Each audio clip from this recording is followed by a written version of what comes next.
Good morning, ladies and gentlemen. Welcome back to another episode here on European Confessions. The following story that you're going to be listening to, it was sent to me by one of our dear sisters. So this is the narration of her story. The message reads like this. Hello, Brother Nashi, how are you? Can you please post my own story as hidden identity? I want to confess that the things that I did, they were truly evil, and I helped my own grandmother to kill my mother-in-law because she was too talkative and she was too clever. She kept on visiting a lot of witch doctors, but what she didn't know is that whenever we would sense that my mother-in-law would have gone to visit these white garment prophets or the witch doctors, then my grandmother will use her power and she will leave her own body and her soul will fly to that compound where she will be busy consulting with the prophet or the witch doctor. Then my grandmother's spirit will negotiate with that prophet or with that witch doctor in exchange for powers. Then my mother-in-law was being given false prophecies, but my grandmother then said, this woman, she is too clever. If we continue doing this, it is not sustainable because I am going to lose all of my powers. So we need to kill her off. And yes, indeed, we killed her off. But before we had killed her off, there was something that happened, Brother Nashi.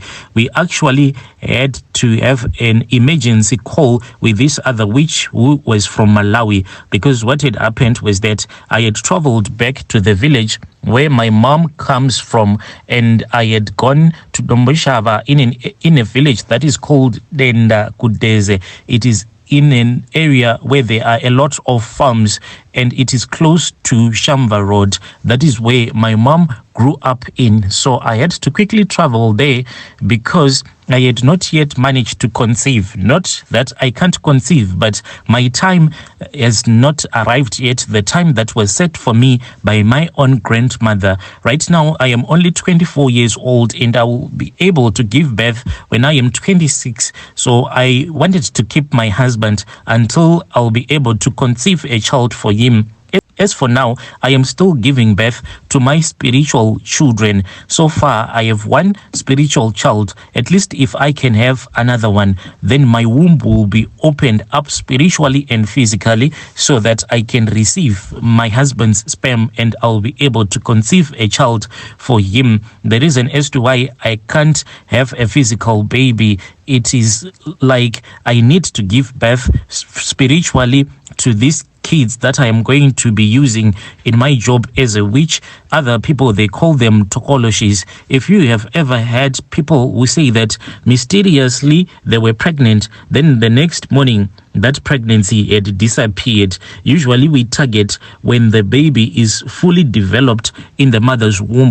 Then we will perform a ritual. Then we will steal the baby from the mother's womb and another ritual will be performed. In my case, I will be made to lie down in the center of a star or a circle. Then this baby will be pushed into my womb so that it can stay in my womb for 3 more months. Then I'll give birth late at night surrounded by my fellow witches, but I do not give birth to a child. Rather, I'll give birth to an demonic creature or a tokoloshi. Most of the people, they know these creatures as tokoloshis, and these tokoloshis, they will be like your children for life. There will be a bond that will be there between you and your children. So my husband, he started complaining. This was after he had married me and paid a lot of money for me, and we started staying at the barrack where we are currently staying. But me and my mom and my dad, we grew up in Chitungwiza. I also met my husband here in Chitungwiza. But from there on, after we had gotten married, we moved into the barrack. The first year when I got married to him, we thought that we were going... The first year that he got married to me, I kept on giving him false hope and I kept on telling him that I had fallen pregnant. The next thing I would tell him that the pregnancy, I had a miscarriage, and it was a painful time for him until he kept on complaining and asking me the reason as to why I was unable to conceive, and the pressure, it was coming from his own mother. So we needed to sort out the mother. My grandmother then called me and I went there So she gave me this other charm, but the charm that she gave me that was going to work as a love potion, this charm that she gave to me, we went to this other certain tree. She then stripped a bark of that tree. She then gave me the bark that she had stripped from that tree, and then she told me that all that I had to do was to wait for my periods, and I returned back to the barrack where I am staying with my husband. And she told me that the moment that I will be cooking food for my husband, I was not supposed to be wearing any panty. I had to cook the food for him that contained the love charms, not wearing any underwear at all. I returned back to Harare, and when I was on my periods, I then took that bark of that tree that I had been given by my grandmother, and I tied it around a small piece of beef, and then I inserted it into my private parts. This I did whilst I was on my periods. I waited throughout the day, making sure that this piece of meat stayed inside my private parts. When the evening arrived, just before my husband had came back, I then started cooking, and I started cooking for him. And since I wanted him to be like a slave to me, I did some things that my grandmother had not told me to do, but I had had some of her friends telling me that this was an easy thing to do. What I did, Brother Nash, is that I then removed that pot that had the meat that I was cooking, and I went with it into the bedroom. I went into the bedroom, I removed the lid so that the steam was coming out, and I was swatting over that open pot, so the steam was going into my private parts and the blood was dripping back into that pot. And after that, I stayed like this for about 5 minutes until I could no longer take the hot steam anymore. It was very hot, and then I wiped myself off with a small tissue, and I threw that blooded tissue back into that pot, and I returned back to the kitchen. Just when I placed the pot on top of the stove, my husband then walked in. He then asked me why I had been holding the pot as if I was coming from the bedroom holding that pot. I quickly gave him a piece of the meat, and he ate. And from there on, my husband became more like a zombie. As for my husband, his relatives, they started to suspect that there was something that was wrong with him, because previously my husband was someone who was quite a violent man, who will do whatever you wanted whenever you wanted to do it. But now he was a cool guy who listened to his wife, who always came back home early and he was now drinking beer at home. So his mom kept on being talkative until I told my own grandmother about this issue. And on the night when she had gone to this other traditional healer, my grandmother then told me that she was a little bit powerless because of the things that I had done. I said, what did I do? My grandmother then told me that you gave your husband a lot of love potions, and it is going to make him to be very sick. So what you need to do is that you need to repeat the process again so that he can vomit. Brother Nashi, my grandmother then told me to go into the bushes and dig up the roots of this other small flower. My grandmother then told me to go into the bushes, and I had to dig up this other plant and take the roots.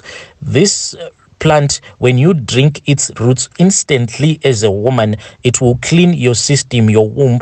And I went on my periods. Whilst I was on my periods, I then repeated that same process, but on that night, I used the meat of a chicken that I had bought. I inserted some of the pieces into my private parts. When my husband was about to come back from work, I cooked for him, Brother Nashi. When we ate, I sensed that there was something that was wrong. He was supposed to vomit the love charms that I had given him, but he did not vomit. Late at night, Brother Nashi, when we were fast asleep, that was when I felt that there was this itchiness that was on my back. When I turned around, I saw that my husband was no longer a human being. He was nothing but a hyena. I woke up and I wanted to scream. When I wanted to scream, immediately I then saw my grandmother. She was there with me, standing in my bedroom, and I showed her my husband. She told me not to let out any sound, not to cry, not to shed a tear for my husband. Otherwise, if I was going to do that, then he was forever going to remain as a hyena, and before sunset before sunrise he was going to die, and it was going to be very terrible for me to reveal my husband, who was now a hyena, showing him to his relatives, and they were going to know that indeed I was a witch. My grandmother told me that she was going to do all that she could so that she can speak with one of her former friends who was in Malawi. She spoke with her, and that woman, there are women who are very powerful. She came from Malawi. She flew from Malawi and she landed into my bedroom.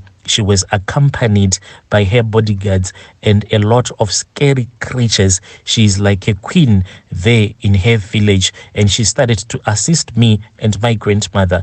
It was not like instant magic. We had to work. I had to do a lot of terrible rituals, and I had to sign a lot of covenants, some of them that I need to pay off in the future. One of them is that eventually my husband is going to be collected by this powerful woman or one of her daughters if it happens that she dies. Those were some of the sacrifices that me and my grandmother had to do. After that was when we organized that my mother-in-law had to die. She had to be killed, and we feasted on her flesh. This is my own confession, Brother Nashi. Oh, dear listeners, right there was a narration of a message that was sent to me by our dear sister. She also sent another message. She said that my grandmother, she used to take me and I would go and I would stay with her at that farm where she was staying. My grandmother used to have a big python that used to stay underneath her bed. As for my grandmother, she was partially blind, because the story that she told me was that she had gone to attack this other Roman Catholic priest, and when she had gone to attack him late at night because they wanted to feast on his flesh, but there was something that happened. There was a snake that spitted into her eyes, leaving her to be partially blind. Whenever I was with her, she will ask me to go with her to dig up some herbs in the bushes. And each and every time when we will be in the bushes, there was always this man who would follow us. When I asked my grandmother who was that man who kept on following us whenever we were in the forest, my grandmother then told me that it was the spirit of her former lover. She had murdered her former lover using her own charms. This man had lied to her that he was not married, and by the time that he found out that this man was a married man, he then told this man, her boyfriend, that he was supposed to make her the second wife, and he disagreed. And when he tried to use some charms, it was like God showed him that my grandmother was using these charms on him, and that man started accusing my grandmother of using witchcraft on him. So my grandmother was left with no choice but to murder her own former lover, and she was actually cheating on our grandfather with her boyfriend. This is the story that my grandmother told me. That was the second message that our dear sister sent to me. Are you from Zim? Have you ever been to that village that is called Denda Kudeze, near Shamva Road? If you have ever been to that area, you can come and share with me your own experiences. The stories that this young woman told me, they are quite scary. Strange things do happen in this world.